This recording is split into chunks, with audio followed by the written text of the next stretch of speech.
mendengarkan kajian dari Kak Anil ya. Sebelumnya di sini perkenalkan saya Alsa dari Berfaedah Club. Ini tadi teman-teman yang baru join, jadi Berfaedah Club ini salah satu relawan dari Jasa Malang yang sebagai lembaga amil zakat di Kota Malang. Kita punya banyak program, kita bisa menyalurkan dari zakat fitrah, zakat yang lainnya, pun juga fidyah. Lalu juga kita punya program-program, diantaranya buka puasa berkah, parcel lebaran anak yatim dan duafa, dan THR saja. Jadi kalau buat teman-teman yang mau ikutan donasi, bisa langsung join ke ke CP, nanti biasanya kita share info-info tentang donasi dan lain sebagainya. Terus jangan lupa juga untuk follow @berfaedah.club dan Yasa Malang. Jadi biar teman-teman bisa update info tentang kajian-kajian lain dan info-info donasi dan program-program dari Yasa Malang. Nah, hari ini kita udah ada Kak Ana nih. Ya, kita sapa-sapa dulu ya. Halo Kak Ana. Kak Ana ini sebagai ketua umum dari Himpunan Mahasiswa Jurusan Pendidikan Luar Biasa UM tahun 2018 sampai 2019. Ya, Kak Ana ini yang nanti akan nemenin teman-teman untuk sharing sama Kak Anil. Nah, sambil kita tunggu Kak Anilnya, mungkin Kak Ana bisa nyapa-nyapa dulu teman-teman semua. Oke, baik Alsa. Sebelumnya, saya ucapkan terima kasih banyak ya buat teman-teman Berfaedah Club yang sudah mengadakan acara yang menurut saya sangat memiliki banyak manfaat ya, di mana di sini teman-teman sudah tahu semua apa sih yang bakal disampaikan habis ini oleh pemateri, yaitu Kak Anil ya. Mungkin saya ucapkan selamat datang buat teman-teman yang sudah datang dan bergabung ya. Semoga urusan teman-teman dan kesehatannya juga Allah berikan kemudahan dan kelancaran seperti itu. Jadi harapannya teman-teman bisa menyimak acara dan materi setelah ini dengan enjoy gitu. Oke, Kak Ana. Mungkin ini ya, biar kita bisa lebih interaktif, teman-teman bisa dinyalain videonya, biar kelihatan nih wajah-wajahnya, ya, wajah-wajah cerah di pagi hari gitu ya.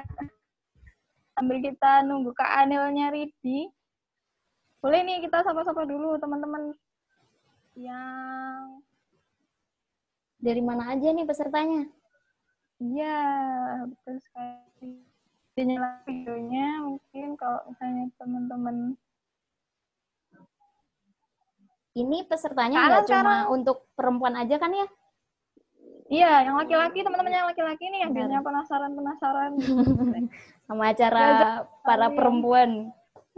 Iya, biasanya kan acara-acara kayak gini khusus perempuan ya? Iya. Nah, Kak Ana, sekarang lagi sibuk di mana? Alhamdulillah sekarang untuk amanah ya, amanah saat ini saya masih aktif di organisasi ekstra kampus, yaitu kami, sama aktif di rumah tafid balita dan anak. Oke. Teman-teman di sini mungkin ada yang mau sapa-sapa, mau kenalan kek, kan katanya tak kenal maka ta'aruf. Oh, ini Kak Anilnya sudah join ternyata. Alhamdulillah. Nah, sekarang kakak serahin langsung ke Kak Ana ya, selaku moderator. Sekali lagi mungkin yang videonya bisa dinyalakan, biar kita bisa lebih aktif gitu, sama teman-teman dari moderator maupun pemateri. Monggo Kak Ana. Oke, baik. Selamat datang, saya ucapkan kepada Kak Anil. Sebelumnya, bismillahirrahmanirrahim. Uhayyikum bitahiyatil Islam, tahiyatul mubarak. Assalamualaikum warahmatullahi wabarakatuh. Waalaikumsalam warahmatullahi wabarakatuh. Alhamdulillah.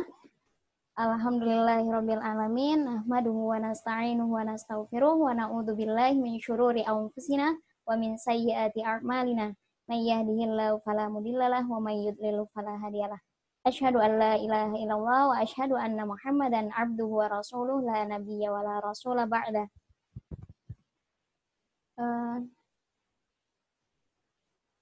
Alhamdulillah. Alhamdulillahirabbil alamin. Allah masih memberikan nikmat sehat dan iman sempat kepada kita semua untuk bergabung dalam formasi ilmu ya, di mana kajian-kajian ilmu bisa kita dapatkan baik secara online maupun offline. Nah, karena ada pandemi ini juga, kita dipertemukan lewat jalur online. Dan semoga teman-teman di sini akan mendapatkan banyak keberkahan, dan walaupun juga via online ya, semoga Allah juga menurunkan para malaikatnya agar kita diberikan keberkahan dalam mencari ilmu. Nah, kemudian kedua kalinya, salawat serta salam, mari kita aturkan kepada Nabi kita, Muhammad SAW. Semoga syafaat beliau kita dapatkan di yaumul akhir nanti. Nah, oke teman-teman, di sini sudah hadir di tengah-tengah kita, yaitu Kak Anil dari Sirah Community. Nah, sebelumnya, di sini saya akan membacakan profil dari Kak Anil. Oke, untuk nama lengkapnya yaitu Anila Gusvani. Tempat tanggal lahir, Solok, 4 Agustus 1987. Asal dari Sumatera Barat, alamat Bantar Gebang, Bekasi. Aktivitas sekarang yaitu wira swasta dan berorganisasi. Jurusan yaitu komputerisasi di Universitas BSI. Nah, untuk media sosial, untuk Twitter dan Instagram, @gusvani, FB, Anila Gusvani, dan YouTube, Anila Gusvani. Untuk riwayat organisasi yaitu alumni Sekolah Pemikiran Islam Angkatan Pertama tahun 2014. Kemudian pernah menjadi sekretaris Indonesia Tanpa Jil Pusat pada tahun 2014 hingga 2020. Kemudian Bendahara Sekolah Pemikiran Islam Pusat 2014 hingga saat ini. Kemudian Ketua Divisi Media Sirah Community Indonesia atau SCI 2017 hingga saat ini. Kemudian bagian dari komunitas @bacabareng. Oke. Halo Kak Anil, apa kabar? Mohon maaf untuk audionya. Oke. Halo, apa kabar Ana? Assalamualaikum. Waalaikumsalam warahmatullahi. Alhamdulillah baik Kak Anil. Jadi di sini insya Allah kita bakal banyak sharing ya, mendapatkan sharing dari Kak Anil perihal tentang perempuan dalam sejarah. Nah, di sini mungkin banyak sekali gitu Kak Anil, bagaimana track record para perempuan di Indonesia yang bahkan kita banyak nggak tahu gitu, banyak yang bahkan tidak terungkap gitu. Jangankan untuk sejarah Indonesia, jangankan untuk sejarah perempuan Indonesia, bahkan sejarah Indonesia pun banyak sekali yang tertutupi gitu. Nah, harapannya setelah ini teman-teman bisa mendapatkan banyak informasi dari Kak Anil tentang bagaimana sih atau siapa saja sejarah perempuan Indonesia. Seperti itu Kak Anil. Mungkin saya langsung berikan waktunya kepada Kak Anil. Oke. Terima kasih banyak, Ana. Teman-teman semua, Assalamualaikum warahmatullahi wabarakatuh. Waalaikumsalam warahmatullahi wabarakatuh. Rabbi shrah li sadri wa yassir li amri wahlul 'uqdatam min lisani yafqahu qawli. Alhamdulillahi nasta'inu wa nastaghfiru wa na'udzu billahi min syururi anfusina wa min sayyiati a'malina. May yahdihillahu fala mudhillalah wa may yudlil fala hadiyalah. Asyhadu an la ilaha illallah wa syarika lahu. Asyhadu anna Muhammadan abduhu wa rasuluhu la nabiyya ba'da. Rabbi zidni ilma warzuqni fahma. Teman-teman sekalian, terima kasih banyak kesempatannya saya ucapkan kepada komunitas berfaedah club dari Malang ini ya. Iya Kak. Iya. Jadi mungkin saya di sini sifatnya mungkin sharing aja ya, karena saya bukan pemateri yang gimana-gimana gitu. Nah, saya mungkin akan membahas sedikit lah tentang nggak beberapa sih. Jadi sebenarnya perempuan muslimah, terutama muslimah Indonesia itu sebenarnya banyak banget yang punya peranan untuk Indonesia gitu ya. Selain itu, kita juga tahu pepatah ya, pepatah yang mengatakan bahwa di balik laki-laki yang hebat itu pasti selalu ada wanita yang hebat gitu, perempuan yang hebat gitu. Kita ambil contoh aja kayak seperti istrinya Buya Hamka, yaitu ada Ibunda Siti Raham, kemudian ada Bunda Zainatun Nahar, istri dari Haji Agus Salim yang selalu setia menemani beliau kemanapun beliau berdakwah dan berkegiatan gitu, beraktivitas gitu. Nah, itu mungkin di balik itu semua banyak juga perempuan-perempuan yang sebenarnya betul gitu. Kita nggak pernah mungkin karena memang kitanya yang nggak ngeh dan kitanya sudah keenakan dengan cerita-cerita atau sejarah-sejarah yang sudah terbiasa kita dengar gitu ya. Kemudian kita jadi sudah terima jadi aja gitu. Apa yang ada kita baca gitu. Sedangkan untuk tokoh-tokoh perempuan lainnya yang masih banyak yang lainnya itu nggak kita gali lagi gitu. Nah, sebenarnya ada satu buku yang buku baru juga sih sebenarnya, itu mengungkapkan tentang beberapa kalau saya nggak salah 17 tokoh perempuan muslimah ya, tokoh perempuan muslimah yang punya peranan di Indonesia gitu. Dia itu mereka adalah pejuang-pejuang di Indonesia gitu. Tapi saya nggak akan bahas itu di sini karena pertama saya belum baca semuanya juga, dan ya yang akan saya bahas mungkin beberapa saja gitu ya. Kita ambil contoh dulu nih, pada abad 16 dulu pernah ada yang namanya Ratu Kalinyamat. Itu dia di abad 16 ya, itu jauh sebelum Ibu Kartini gitu kan. Nah, beliau ini Ratu Kalinyamat ini juga ada di Jepara saat itu. Nah, ceritanya ini cukup panjang ya kalau Ratu Kalinyamat, tapi beliau adalah salah satu yang juga sangat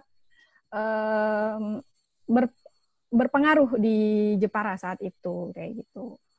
Kemudian ada juga pada tahun 1848 itu lahirlah seorang yang bernama Cut Nyak-dien gitu. Cut Nyak-dien ini lahir di Aceh. Nah, ketika tahun 1884 Cut Nyak-dien ikut berperang tuh melawan Belanda gitu. Jadi ini kalau ini saya ini dulu ya. Jadi sebenarnya kalau kita bilang perempuan muslimah itu kita anggap lemah gitu. Oh, tidak dengan Cut Nyak-dien gitu. Coba nanti saya akan coba sedikit cerita tentang Cut Nyak-dien gimana ketokohan beliau gitu ya. Dan juga ada Ibunda Rohana Kudus gitu. Beliau adalah jurnalis muslimah pertama di Indonesia. Asalnya dari Sumatera Barat. Kemudian ada juga yang sangat saya sendiri juga baru terakhir ini tahu bahwa ada seseorang yang bernama Nyai Khoiriyah gitu. Nyai Khoiriyah ini adalah anak dari, ada yang tahu Nyai Khoiriyah anak dari mana? Anak dari Hadratus Syekh Kiai Haji Hasyim Asy'ari gitu. Nah, beliau ini juga cukup sebenarnya kiprahnya bagus banget, tapi mungkin belum banyak diangkat di berbagai kajian, ataupun mungkin yang tahu hanya kalangan NU misalnya seperti itu. Kemudian sebenarnya kalau kita telusuri lebih jauh, pendidikan bagi muslimah di zaman dahulu itu bukan sesuatu yang tabu atau dilarang gitu ya. Mungkin selama ini kita tahu bahwa Kartini saat itu dilarang karena memang ada batasan dari adat gitu kan. Nah, kalau kita lihat lagi nih, pendidikan untuk perempuan itu nggak dibatasin sekedar formal aja gitu kan. Islam juga mengajarkan bahwa laki-laki dan perempuan itu punya hak yang sama untuk mendapatkan pendidikan gitu. Nah, pada abad ke-18 ada juga seseorang yang bernama Raden Ayudanukusuma. Beliau adalah putri dari Sultan Hamengkubuwana I. Nah, disebutkan beliau itu memiliki kitab terjemahan berbahasa Jawa, karya Muhammad Fadlallah Al-Burhanpuri. Nah, jadi meski saat itu dikenal pesantren itu khusus untuk perempuan, tapi Raden Ayudanukusuma ini sudah membaca sebuah kitab tasawuf yang itu pun berbobot gitu ya. Dan banyak juga dicatat bahwa Raden Ayudanukusuma ini memiliki kitab Bustan As-Salatin gitu. Jadi intinya dulu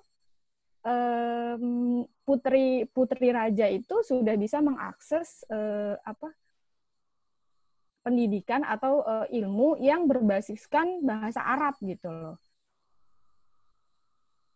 Kemudian ada contoh lain, kitab fikih juga pernah dikarang oleh seorang perempuan ulama di dunia Melayu pada abad ke-19. Kitabnya ditulis oleh Fatimah, cucu dari ulama Kalimantan, Syekh Muhammad Arsyad Al-Banjari. Jadi putra pertama Syekh Arsyad Al-Banjari ini bernama Syarifah, yang menikah dengan ulama bernama Abdul Wahab Bugis. Kitab yang ditulis Fatimah yaitu Perukunan Jamaluddin. Jadi kitab ini berisi tentang fikih sholat, puasa, dan penyelenggaraan jenazah. Kemudian kita juga tahu selanjutnya Kartini di akhir hayatnya gitu ya berjumpa dengan Kiai Saleh Darat gitu. Nah di sana Kartini belajar tentang tafsir Quran gitu kan. Akhirnya Kartini tertarik gitu loh. Selama ini sebelumnya saya belum mendapatkan cerita atau ilmu yang utuh tentang Islam gitu. Tapi ketika Kartini ketemu dengan Kiai Haji Saleh Darat, beliau justru malah sangat tertarik gitu. Kartini tertarik dan kemudian mengakses belajar untuk belajar kepada Kiai Saleh Darat biar lebih intens seperti itu. Jadi dengan yang sudah kita tahu itu, gerakan itu menunjukkan bahwa akses pendidikan sebenarnya tidak dilarang gitu. Bahkan jelas dalam Islam gitu. Siapa yang menuntut ilmu, kita diminta untuk menuntut ilmu gitu kan. Dan itu tidak pernah ada batasan bahwa perempuan tidak boleh menuntut ilmu, semuanya laki-laki tidak boleh menuntut ilmu. Tidak ada batasan seperti itu gitu kan ya. Kemudian ada juga gerakan-gerakan lainnya itu seperti perempuan Sarekat Islam. Ini mungkin juga sudah agak cukup didengar gitu ya dari Bunda Rahmah El Yunusiah gitu. Beliau adalah pendiri Madrasah Diniyah Putri tahun 1923 di Padang Panjang. Dan kemudian ada juga Ibu Rohana Kudus, beliau itu tadi yang sudah saya sebutkan ya. Rasuna Said itu tadi penulis jurnalis gitu ya. Kalau Rohana Kudus beliau adalah mendirikan Sekolah Kerajinan Amal Setia dan mendirikan Surat Kabar Sunting Melayu. Oh benar, ini Rohana Kudus tahun 1912. Kayak gitu. Nah, jadi banyak banget peranan para muslimah pada zaman dahulu yang sekarang pun sebetulnya kita nggak punya masalah dengan itu gitu loh. Jadi sebenarnya dari awal kita udah punya contoh gitu. Sebenarnya kalau di kita kan bahas ini di Indonesia gitu ya. Kalau di dalam Islam justru kita lebih banyak lagi contoh-contoh seperti di masa Rasulullah gitu.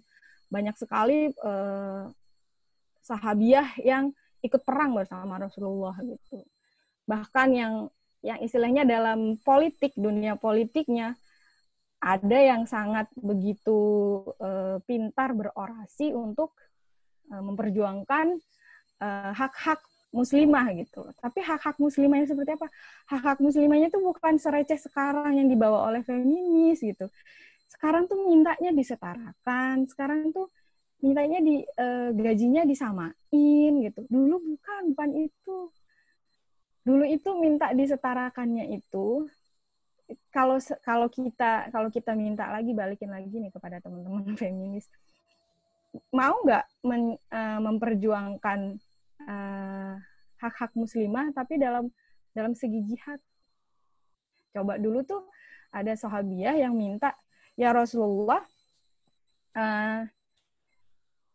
suami-suami kami itu dijanjikan surga gitu kan, ketika mereka berjihad. Terus kami ini yang di rumah ini dapat apa? Katanya. Loh, ini saya sambil merinding ya. Perempuan ini, aduh namanya siapa? Kemarin saya habis kajian, saya lupa. Beliau ini, sahabiah ini, minta disetarakan, mau kalau kami dibolehkan, kalau bisa, kami juga mau ikut jihad ya Rasulullah. Gitu. Lah sekarang mintanya apa? Jauh dari justru malah menjauhkan diri dari agama gitu, menjauhkan diri dari ikatan-ikatan syariat. Jadi receh banget kalau kita bandingkan dengan dulu, permintaan itu jauh banget gitu. Nah itu kan di zaman Rasulullah gitu ya. Nah tidak jauh dengan itu menurut saya justru para pejuang perempuan di Indonesia yang telah berjuang yang tadi kita sebutkan beberapa itu, mereka sangat-sangat membawa nilai-nilai perempuan gitu loh, nilai-nilai bahwa seperti mana tadi ya. Nah, yang mau saya kasih tahu lagi bahwa Rahma El Yunusiah itu, Bunda Rahma El Yunusiah, selain beliau adalah tokoh yang mendirikan sekolah diniyah putri pertama di Indonesia gitu, iya benar di Indonesia. Yang menarik lagi, beliau itu adalah tokoh politik di Masyumi. Nah, ada ketika kongres, mungkin saya kutip sedikit aja, ada beliau saat itu ada kongres Masyumi ke-8 di Bandung. Beliau memberikan pidato gitu ya, pidato, dan ini sangat menarik sekali. Di sini dia bilang bahwa beliau menuntut tentang pendidikan gitu ya, tentang pendidikan. Kalau tentang pendidikan beliau menuntutnya begini, mendesak pemerintah, dalam hal ini Kementerian PP dan K dan Kementerian Agama, supaya mata pelajaran agama dijadikan mata pelajaran pokok dalam semua sekolah-sekolah pemerintah. Mulai dari sekolah-sekolah rakyat sampai kepada sekolah-sekolah menengah atas dan sekolah-sekolah lain yang sederajat dengan itu. Kemudian nomor 2, ini ada 4 yang dituntut, bukan dituntut sih ya, intinya tuh diajukan gitu. 2, supaya bahasa Arab sebagai satu bahasa besar yang telah berkembang demikian rupa di dunia dan sebagai bahasa Quran suci harus dipelajari di sekolah-sekolah pemerintah. 3, supaya hak-hak mengajar dan mendidik mulai dari taman kanak-kanak sampai ke sekolah-sekolah rakyat dan sebagian mata pelajaran di sekolah-sekolah SMP haruslah hanya diberikan kepada para pendidik wanita dan kepada para guru putri. Dan untuk ini 4, maka kepada pelajar-pelajar putri di seluruh Indonesia supaya lebih banyak diberi kesempatan untuk memasuki sekolah-sekolah guru. Jadi memang concern Bunda Rahma Indonesia ini salah satunya itu tentang pendidikan gitu. Mungkin nomor 1 itu sudah ada sekarang ya, cuman porsinya aja, cuman hanya satu jam mata pelajaran gitu ya.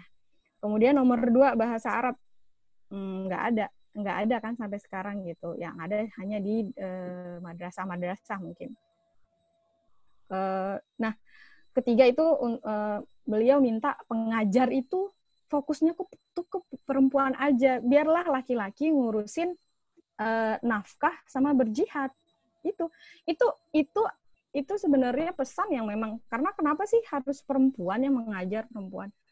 Karena perempuan lebih teliti dibandingkan laki-laki begitu. Nah, kemudian beliau juga membahas soal keadaan sosial kehidupan dan juga perkawinan. Soal keadaan sosial kehidupan, beliau ini menggarisbawahi bahwa sekarang ini wanita ini udah kabur gitu, peranan wanita itu udah kabur. Saat itu sudah melihat sudah silau dengan Eropa ya, ke barat gitu. Nah, saat itu juga sudah masuk gitu, nilai-nilai barat itu sebenarnya sudah masuk, dan inilah yang dilakukan oleh Bunda Rahma, bahwa beliau ingin menghentikan, ingin stop gitu loh. Gimana caranya wanita-wanita Indonesia ini nggak termakan oleh peradaban barat gitu. Dan yang paling penting adalah beliau bilang di sini tuh intinya laki-laki itu korupsi itu bisa terjadi itu karena perempuan. Kenapa? Karena perempuan lebih saat ini itu lebih cinta dengan harta benda, misalnya. Dan itulah yang mendorong laki-laki untuk misalnya kalau di logika kan ya laki-laki punya gaji segini gitu, tapi permintaan istrinya lebih banyak daripada gajinya, dan itulah yang mendorong laki-laki untuk lebih gimana sih saya nyari duit gitu. Nah, kadang-kadang perempuan nggak sadar gitu loh, minta banyak tapi sadar nggak bahwa kita tuh telah akan menjerumuskan laki-laki ke dalam kemaksiatan gitu. Nah, itu perlu kita renungkan bersama juga gitu. Nanti yang sudah menikah ataupun yang belum menikah, biar bisa lebih menjaga gitu ya, gimana suaminya biar nggak nyari uang yang lain kecuali yang halal gitu. Apalagi ya. Kemudian kalau mau dibilang ngomongin poligami, Bunda Rahma Indonesia juga ngomongin poligami gitu. Beliau juga nggak setuju gitu. Beliau nggak setuju poligami, tapi beliau tidak menghilangkan, tidak menafikan bahwa itu adalah syariat Islam gitu. Nah, sekarang yang dibawa-bawa oleh orang-orang feminis adalah ya udah sekedar menolak saja gitu. Beda ya, sangat berbeda dengan ruh yang dibawa oleh yang diminta oleh Bunda Rahma Indonesia gitu. Nah, itu mungkin sebagian besar. Nah, sedikit aja kali ya. Ini saya masih punya waktu apa enggak? Saya mau bahas soal tadi Nyai Khairiyah yang mungkin jarang sekali kita temukan. Ini saya pun dapatkan dari Jejak Islami Bangsa ya. Jadi teman-teman nanti mungkin bisa juga akses, sangat mudah diakses gitu ya. Kisah tentang Nyai Khairiyah Hashim. Kalau Bunda Rahma Indonesia adalah pendiri sekolah dinia putri pertama di Indonesia, nah Nyai Khairiyah Hashim ini adalah pendiri madrasah putri pertama di Mekah. Di Mekah. Jadi ceritanya tentang beliau ini lahir tahun 1906. Beliau adalah putri kedua dari ulama besar tadi, Kiai Haji Hashim Asy'ari. Beliau dididik langsung oleh Kiai Haji Asy'ari, tapi tanpa membaur dengan santri-santri Kiai Hashim Asy'ari ya gitu. Nah, pada usia 13 tahun, Nyai Khairiyah menikah dengan santrinya, yaitu Kiai Hashim Asy'ari.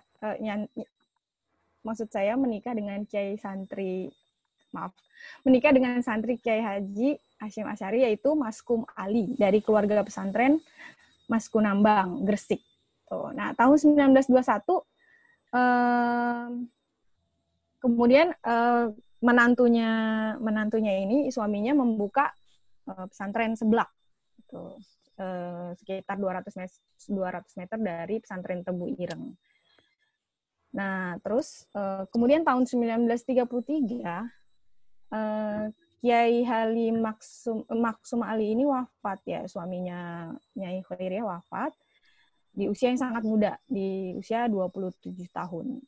Kemudian Nyai Khairiyah mengambil alih pesantren tadi, pesantren Seblak, dan selama 5 tahun beliau memimpin pesantren Seblak dari tahun 1933 sampai 1938. Kemudian selanjutnya di tahun 1938 Nyai Khairiyah menikah lagi dengan Kiai Muhaimin. Nah, kemudian Kiai Muhaimin ini berangkat ke Mekah gitu, pindah. Jadi Nyai Khairiyah mengikuti beliau pindah ke Mekah. Selain untuk menunaikan ibadah haji, kepergian Kiai Muhaimin itu untuk menuntut ilmu di Tanah Suci gitu. Nah, di Tanah Suci ini Nyai Khairiyah tidak bisa lepas dari dunia pendidikan gitu. Saat suaminya menjadi kepala madrasah Darul Ulum di Mekah, jadi suaminya ini menggantikan ulama besar Nusantara, yaitu Syekh Yasin Al-Fadani. Nah, ketika sang suami ini menjadi kepala madrasah Darul Ulum di Mekah itu, tercetuslah ide Nyai Khairiyah ingin membentuk madrasah putri pertama di Tanah Suci. Masya Allah gitu ya. Siapa yang sangka? Saya juga baru tahu kok ini. Nah, pada tahun 1942 rencana itu terwujud gitu. Jadi dari cukup dari 38 sampai 42. Sekitar 4 sampai 5 tahun. Nah, madrasah perempuan itu terwujud kemudian dibuka di Tanah Suci. Madrasah itu bernama Madrasah Banat. Dan itu menjadi bagian dari Madrasah Darul Ulum yang tadi dipimpin oleh suaminya. Ini merupakan prestasi tersendiri ya buat umat Islam di Indonesia gitu. Gimana kita sebenarnya, Masya Allah, kita punya tokoh muslimah yang sangat membanggakan gitu. Kalau Bunda Rahmah El Yunusiah digelari Syaikhah oleh Al-Azhar gitu ya. Ya, beliau ini, Nyai Khairiyah ini adalah pendiri madrasah putri pertama di Mekah, yaitu Madrasah Banat. Selain di Mekah, kemudian Nyai Khairiyah ini tidak selamanya di Mekah. Beliau akhirnya tahun 1956 itu kembali ke Indonesia. Dan tahun itu pun Kiai Muhaimin suaminya wafat. Nah, setelah wafat beliau pulang ke Indonesia. Kemudian oleh Presiden Soekarno diajak untuk mengembangkan pesantren di Indonesia. Gitu. Jadi beliau memang bukan perempuan biasa gitu ya. Memang sudah dididik oleh Kiai Haji Hasyim Asy'ari gitu. Langsung oleh beliau gitu. Dan karena keluasan ilmu dan kedalaman ilmu Nyai Khairiyah, Nyai Khairiyah menjadi satu-satunya perempuan yang mampu duduk di jajaran Bahsul Masail Nahdlatul Ulama bersama-sama dengan Kiai 10 lain di NU. Jadi Bahsul Masail ini menjadi otoritas di NU ya gitu. Dan hanya Nyai Khairiyah lah yang mampu berargumen dengan kiai-kiai lain di Bahsul Masail NU ini. Gitu. Mungkin itu tentang sedikit tentang Nyai Khairiyah gitu ya. Nah, kemudian yang ingin saya sampaikan lagi gitu sekarang apa sih hubungannya dengan perempuan masa kini gitu. Kita tuh harus apa sih gitu kan. Dengan kita mengetahui tadi banyak sekali dan masih banyak yang perlu kita gali gitu ya. Kita mengetahui sejarah tentang peranan perempuan terutama di Indonesia, terus perjuangannya di bidang pendidikan, di bidang politik, di jurnalis tadi juga ada, kemudian ekonomi dan lainnya, dan atau hanya sekedar mendampingi suami dan mengurusi anak-anaknya, itu bukan hal yang sepele gitu, bukan hal yang kita harus cemooh gitu, seperti yang dilakukan oleh teman-teman di sebelah sana gitu. Nah di samping itu semua, kalau kita udah tahu gitu ya, udah tahu keunggulan peran muslimah terdahulu gitu. Yang perlu kita lakukan saat ini menurut saya adalah pertama banget edukasi diri sendiri. Edukasi diri sendiri dengan cara memperbanyak baca, kemudian menggali lagi lebih dalam sejarah perempuan Indonesia. Kayak tadi saya mungkin saya pun gitu ya, maksudnya banyak tokoh-tokoh yang memang belum kita gali gitu. Nah, teman-teman di sini semuanya punya akses yang sama dengan saya dan teman-teman di luar lain punya akses yang sama. Cuman masalahnya sekarang kita mau atau tidak. Gitu. Kita mau sebenarnya pengen tahu atau enggak gitu. Kalau pengen tahu pasti kita akan cari tahu gitu loh. Kita sekarang ini kan sejarah-sejarah perempuan ini kebanyakan didominasi oleh berlatar belakang ideologi feminis gitu. Sekarang waktunya kita untuk sampaikan yang sejujurnya gitu. Dan kita harus jujur ketika memang itu dari muslimah ya kita sampaikan itu dari muslimah gitu. Tapi ketika itu memang bukan muslimah tidak apa. Toh nilainya itu perjuangan juga gitu loh. Selama itu tidak menyimpang dari syariat kita, ya sampaikan aja. Karena sejarah itu harus disampaikan dengan jujur gitu ya. Kalau yang saya tahu gitu. Nah, kemudian selain edukasi, kita tuh harusnya ngapain lagi gitu. Kita itu perlu banyak meneliti dan menyajikannya kepada halayak umum gitu. Contohnya sekarang, yang saya tahu ya, beberapa yang concern dengan tokoh-tokoh perempuan ini nggak banyak di Indonesia.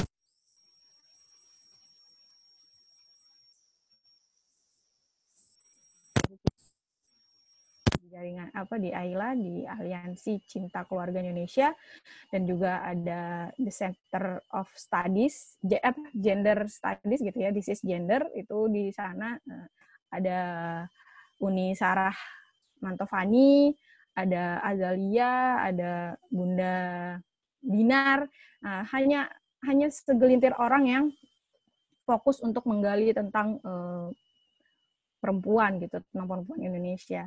Nah, menurut saya kita perlu lagi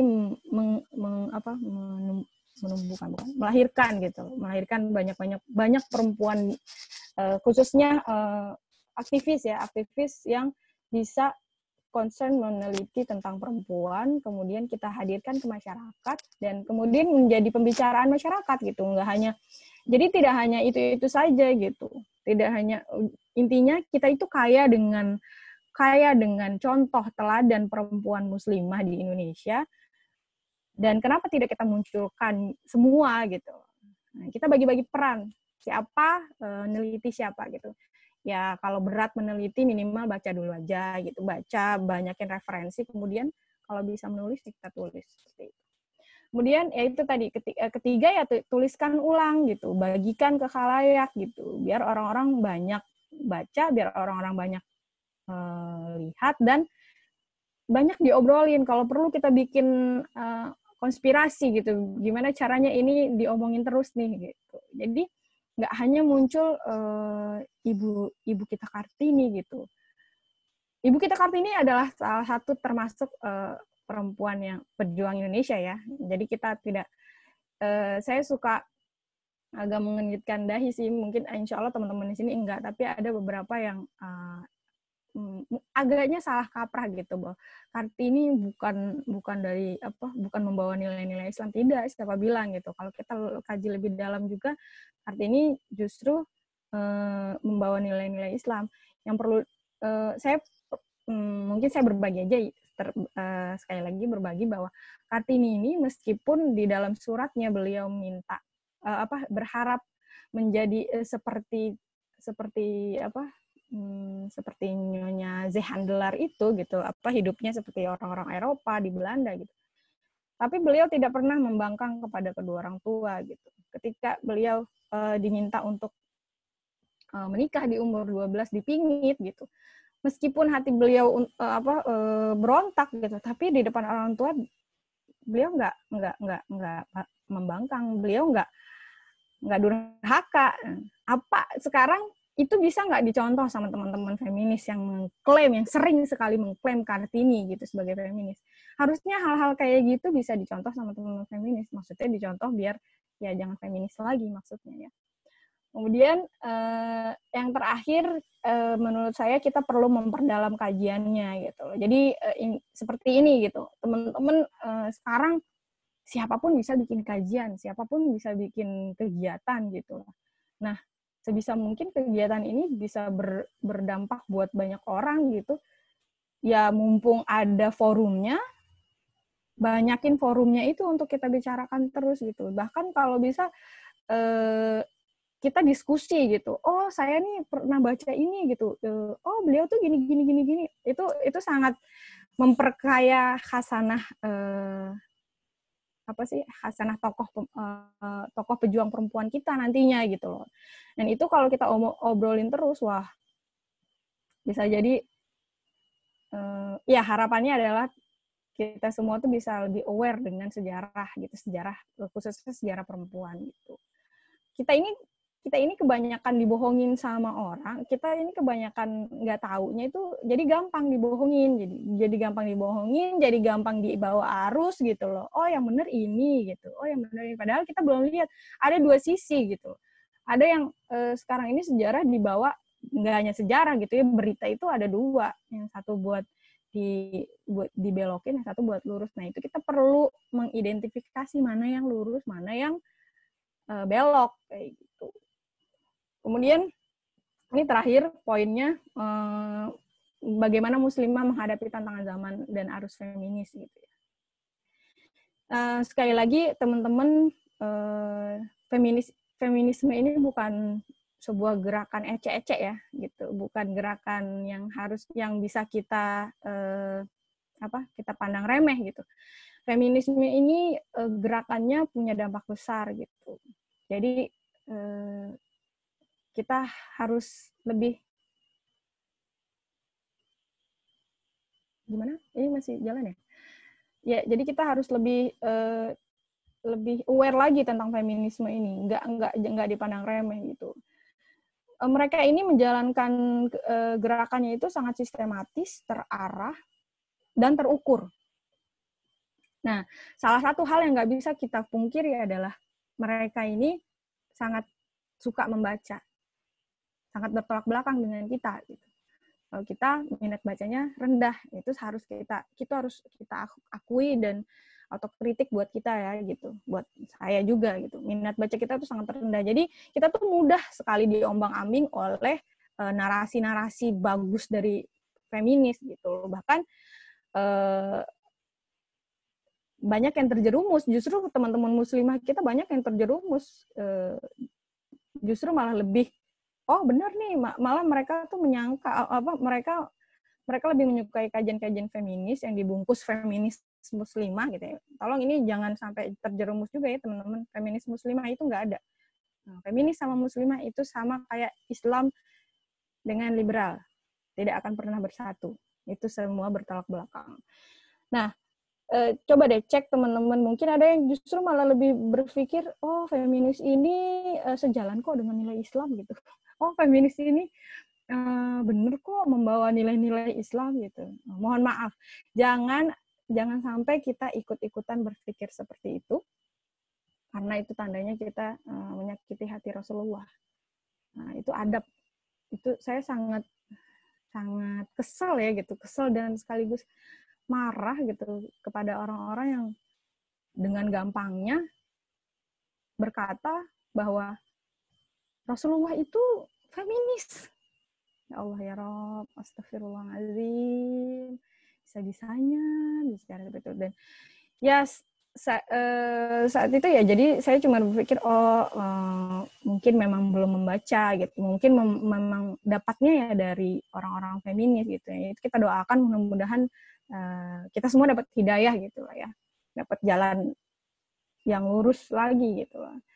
Jadi mungkin itu ya poin utama dari menghadapi tantangan muslimah ya sekarang secara umum memang membaca gitu. Selanjutnya kita harus perkokoh juga nih ilmu kita, perkokoh akidah kita. Jadi kita sebenarnya ketika kita udah banyak, intinya gini, kita pelajari tentang perang pemikiran gitu kan. Terus kita harus pelajari juga pedang-pedang musuh kita gitu. Apa aja gitu. Mereka belajar apa sih? Mereka baca apa sih gitu. Baca juga, tapi dengan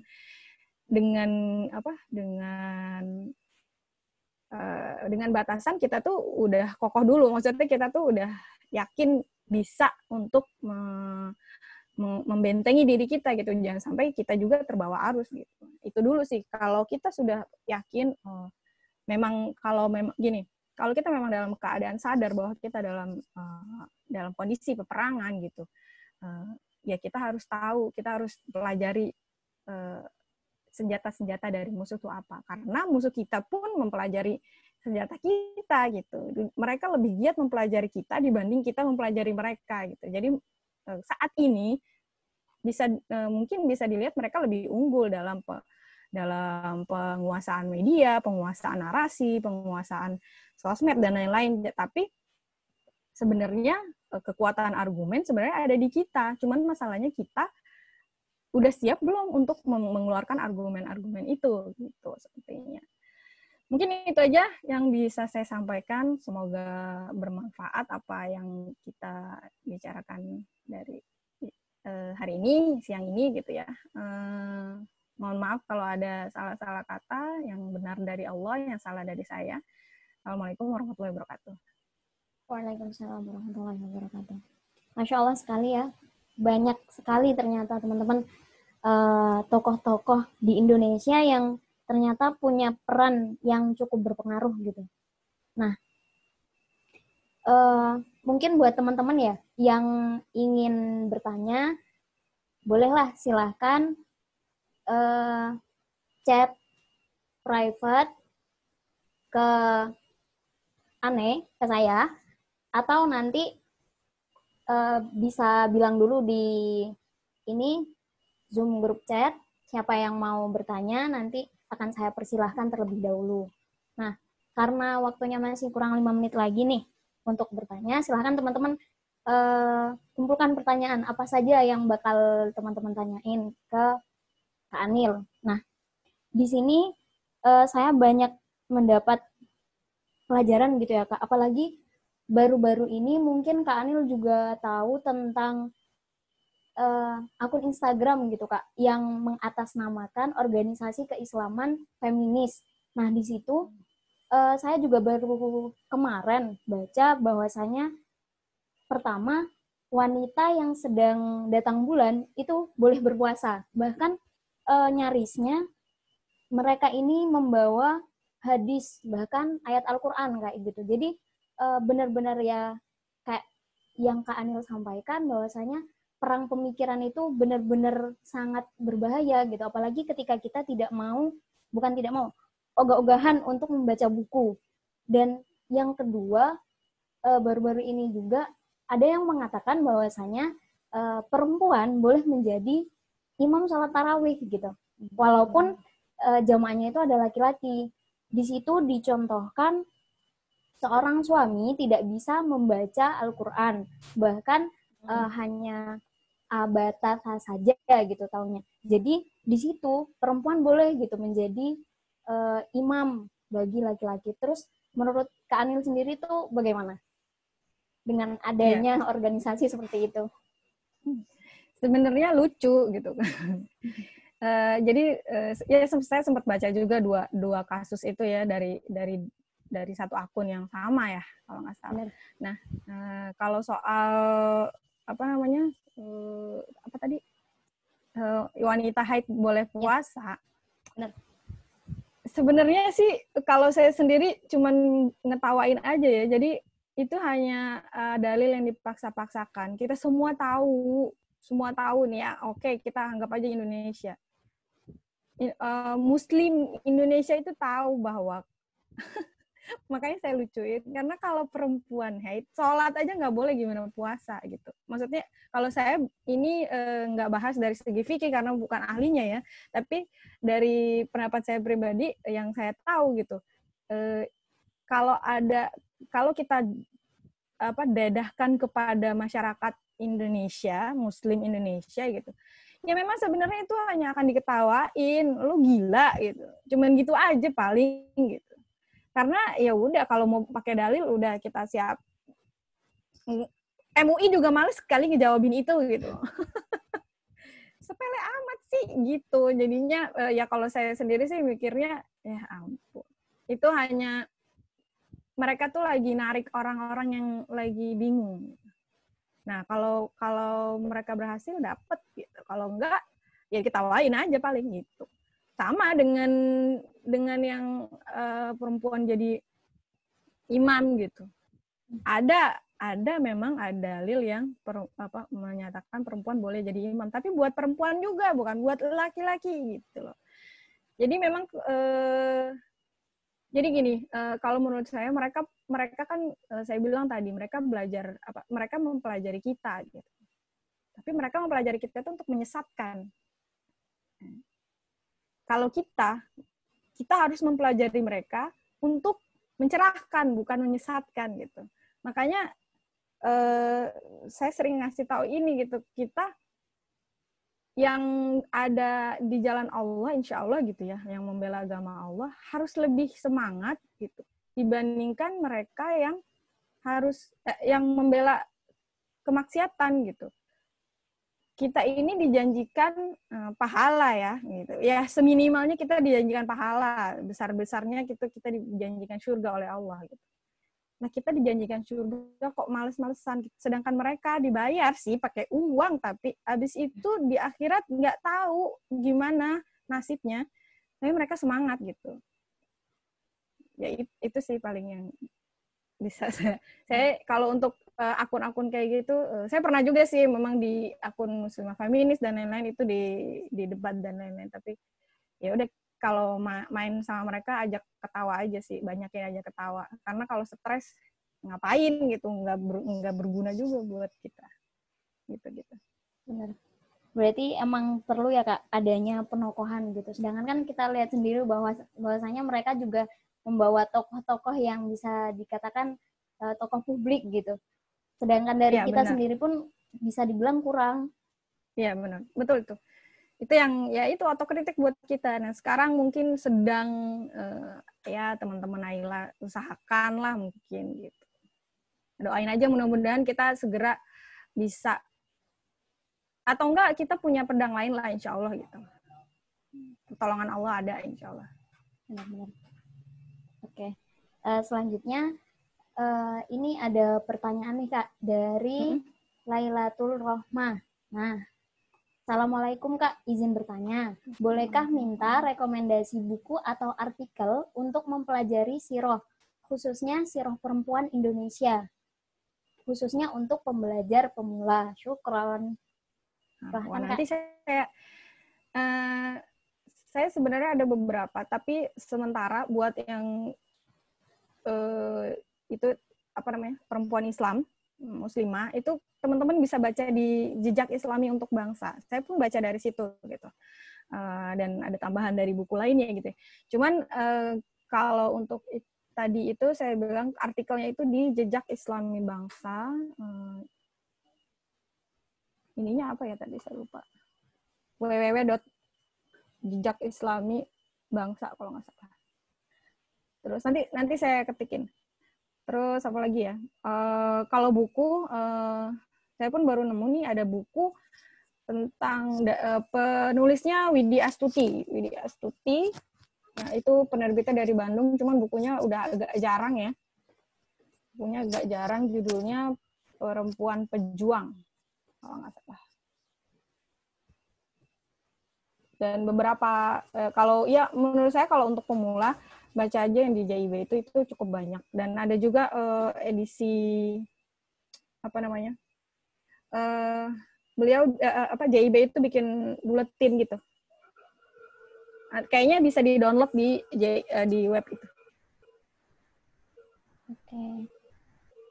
Mungkin ada yang bertanya lagi nih, Kak Anil. Ya. Eman banget, misalkan sayang banget gitu ya teman-teman, misalkan kita tidak memanfaatkan sharing kali ini gitu, karena semuanya kita sama-sama belajar seperti itu. Nah, jadi seperti ini juga Kak, banyak sekali gitu ya perempuan ataupun ya muslimah-muslimah yang bahkan tertarik gitu. Apalagi sekarang banyak sekali media-media sosial yang menyajikan kajian-kajian pranikah gitu, sehingga menurut saya pun oke, benar gitu, kita boleh mempelajari kajian parenting ataupun sebagainya, tapi kadang para wanita juga lupa gitu untuk membentengi ilmunya dengan banyak ilmu yang lain. Nah, juga di posisi, karena di sini pesertanya juga bukan hanya perempuan gitu Kak, di sini juga ada teman-teman laki-laki. Di sini juga gimana sih menurut Kakak gitu tentang peran laki-laki juga untuk membentengi sebagai brigade untuk dengan adanya gerakan-gerakan feminis ini gitu. Sedangkan kan dari lawan itu juga banyak sekali penokohan-penokohan dari kaum laki-laki. Iya. Jadi sebenarnya secara umum laki-laki itu tugasnya sama. Maksudnya secara umum sama ya, kita untuk membentengi diri dari pemikiran-pemikiran seperti feminis dan turunan-turunannya itu ya kita harus baca gitu. Jadi saya tahu juga banyak teman-teman laki-laki yang juga mendukung feminis gitu. Nah, karena itu turunan mereka juga banyak, istilahnya ya laki-laki yang bukan suka sama perempuan juga itu mendukung gitu kan maksudnya. Nah, jadi yang buat laki-laki menurut saya justru malah harus lebih paham daripada perempuan gitu ya. Sekarang posisinya laki-laki digugat gitu, bukan dihujat, digugat gitu kan. Tolak patriarki gitu kan. Iya, benar. Nah, kita laki-laki dan perempuan harus sama-sama mengerti bahwa laki-laki dan perempuan itu punya kewajiban dan hak masing-masing gitu. Kalau kata Bunda Rahma El Yunusia, sebenarnya kita juga tahu ini semua tuh berjalan sesuai fitrah. Jadi laki-laki itu punya fitrahnya, perempuan punya fitrahnya. Ketika perempuan paham fitrahnya itu apa dan menjalankan apa yang disyariatkan gitu. Kemudian ini dalam konteks misalnya menikah gitu. Ketika menikah, kemudian laki-laki dan perempuan itu sama-sama tahu apa hak dan kewajibannya dan menjalankannya, insya Allah tuh pernikahan akan aman, damai gitu, tentram. Tapi ketika salah satu dari keduanya itu tidak paham gitu, itu pasti akan ada cekcok dan lain-lain gitu ya. Maksudnya gini, nggak menikah pun kita punya hak dan kewajiban kan gitu. Maksudnya belum menikah pun kita punya hak dan kewajiban, dan hal itu yang perlu kita sama-sama pahami gitu. Kadang-kadang memang justru malah laki-laki ini kalau laki-laki nggak paham, akhirnya memberikan dampak kepada perempuan yang ya itu jadinya protes gitu loh. Perempuan protes gitu pada laki-laki. Ya seperti banyak yang udah digaungkan sama feminis gitu. Jadi gini, mereka itu punya masalah, tapi sebenarnya masalahnya itu bukan di syariatnya, cuman masalahnya di perorangannya gitu. Kita tuh masalahnya itu di diri kita masing-masing. Kita perdalam nggak ilmu agama kita gitu. Kita paham nggak apa yang diperintahkan Allah buat perempuan, buat laki-laki gitu. Nah, ketika itu kita sudah kalau saya sih gini, sebisa mungkin ya kita pelajari sebisa mungkin, karena menuntut untuk bisa semuanya, tahu semuanya, paham semuanya itu sesuatu hal yang cukup besar gitu. Tapi ketika kita berazam untuk berusaha untuk menjalankan gitu dan menjauhi perintah Allah, menjalankan perintah Allah dan menjauhi larangannya, ya sebatas itu yang memang diminta gitu. Kayak gitu. Mungkin itu ya. Tapi teman-teman kalau ada mau tambahan juga nggak apa-apa. Saya di sini sharing ya, jadi teman-teman jangan berharap yang gimana-gimana. Ada satu pertanyaan lagi, Kak. Kak, kan feminis itu juga dukung untuk tolak kekerasan dan ketidakadilan. Bukannya kita dan pejuang-pejuang muslim dulu juga anti dengan kekerasan. Bagaimana kita menyikapi isu-isu seperti itu? Iya. Menyikapi, ya kita juga lawan, tapi pakai narasinya narasi yang udah kita punya sebelumnya. Jadi sebenarnya kan narasi Islam memang dulu Rasulullah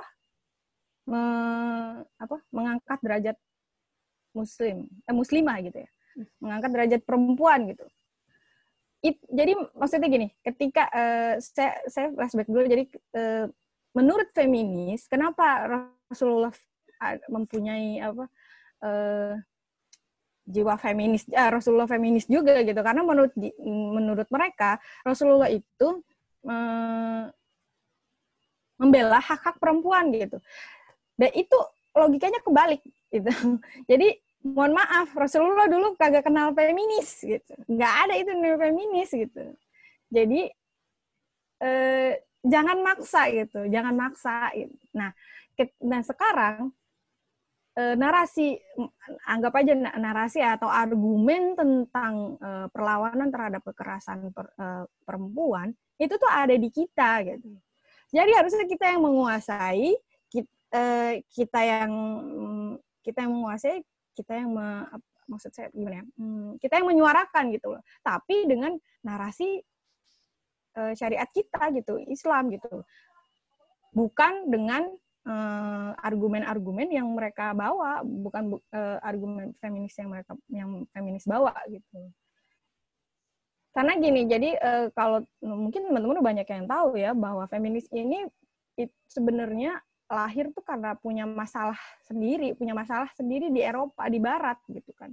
Nah di Islam itu kita nggak pernah punya masalah, ya bukan gimana punya masalah, orang Rasulullah sendiri yang sudah mengangkat derajat muslimah gitu dari awal Rasulullah ada gitu, maksudnya dari awal Rasulullah diperintahkan menjadi nabi gitu, itu sudah dibawa oleh Rasulullah. Jadi kita nggak perlu lagi. Jadi feminis dan Islam itu tidak akan pernah bersatu. Mereka punya masalah tersendiri. Jadi jangan campur adukan masalah Islam dengan feminis. Nah kita punya intinya tuh gimana ya? Kita udah punya kekuatan argumen. Jadi kita pakai punya kita gitu. Jangan ikutin argumen dari mereka. Nah, gimana caranya bisa berargumen yang harus kita harus pelajari, kita harus baca. Oke. Masya Allah sekali ya. Ternyata begitu teman-teman. Pentingnya kita banyak membaca gitu, karena kita mencari ilmu bukan hanya melalui diskusi-diskusi ataupun yang lain, tapi kita juga ada usaha dari diri sendiri kita untuk membaca buku seperti itu. Bahkan sekalipun sudah banyak sekali e-book yang bertebaran di gadget kita, tapi jangan sampai lupa bahwasanya masih banyak sekali buku-buku cetak yang bisa kita akses seperti itu. Nah, karena waktunya insya Allah sudah habis gitu ya Kak. Di sini saya ingin meminta sedikit closing statement dari Kak Anil. Ya, jadi teman-teman perempuan muslimah Indonesia ini sebenarnya seperti yang sudah saya sebutkan tadi banyak sekali gitu ya.